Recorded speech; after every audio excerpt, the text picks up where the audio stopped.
Welcome to Bay Sunday. I'm your host, Tracy Humphrey. We've got a great show today, from 2 books to organic food and a local nonprofit organization. And as usual, check out our Facebook fan page. It is www.facebook.com/BaySunday. And you know what? You can pitch us story ideas. We love ideas. Good ideas.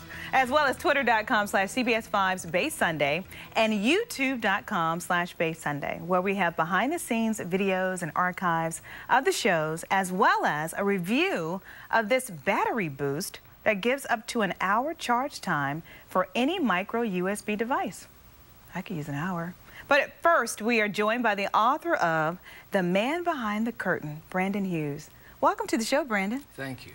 So we have to tell people we came in and you told me your hair was a little shiny. You insisted that I help you out. Yes, please.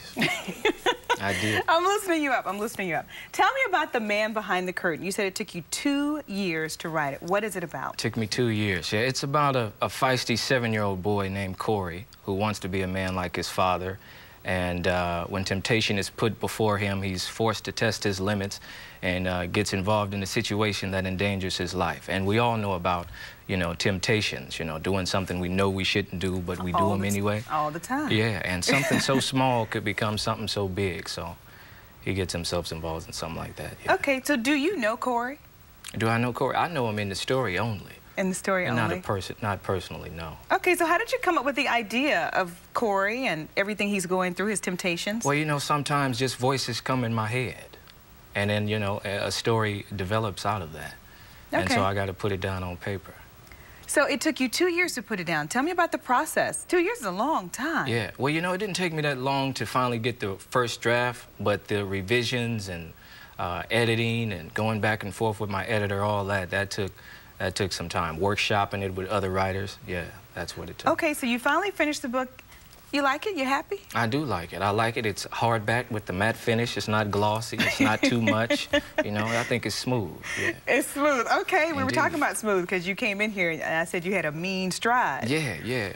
So, I think I got the coolest walk in the Bay Area. You do have a cool walk. So, I do believe. So now we got 7-year-old Corey, and he's going through everything he's going through. Who is this book for? The book is for, like I said, temptations. We all know about that.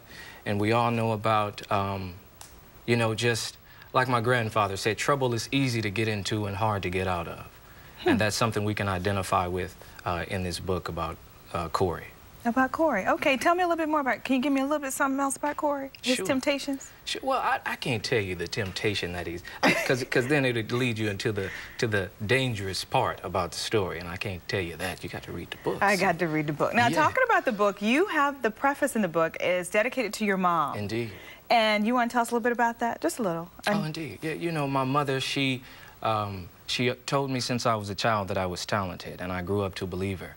And even with this book, you know, she was sick for a long time, and I was in the hospital, and I just bounced ideas off her, and she was there to encourage me. And, you know, I'd say, what do you think about this sentence? And how does this sound? And all this. So, you know, a lot of those decisions are in this book. Yeah. Okay, so you finished that book, and unfortunately your mom was not here when you finished it. But she read it before it was published. She did? She read the final draft, yes. So is she sometimes some of the voices in your head? No.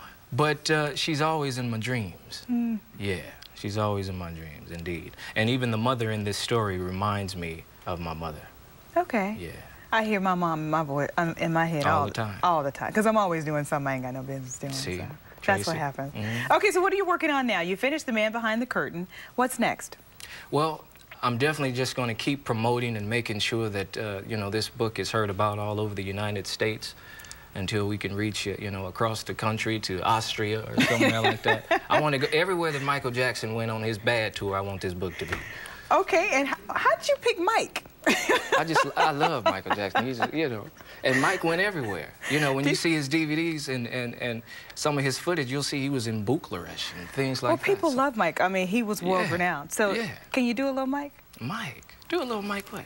I mean, I don't know, a little anything from Mike. Oh, my. Come on, you know you got a little grief. Mike. Girl, close your eyes. That's as far as I'll give you, Tracy. That's as far as I go. Well, thank you for being here, Mr. Indeed. Brandon Hughes. The Man Behind the Curtain by Brandon Hughes is available in bookstores and online, and you can find out more information by visiting www.brandonhughes.net. And of course, he does a little MJ impersonations as well. We'll be right back. Thank you. Thank you. So you didn't know I was going to ask you to do that, did you? That's all right.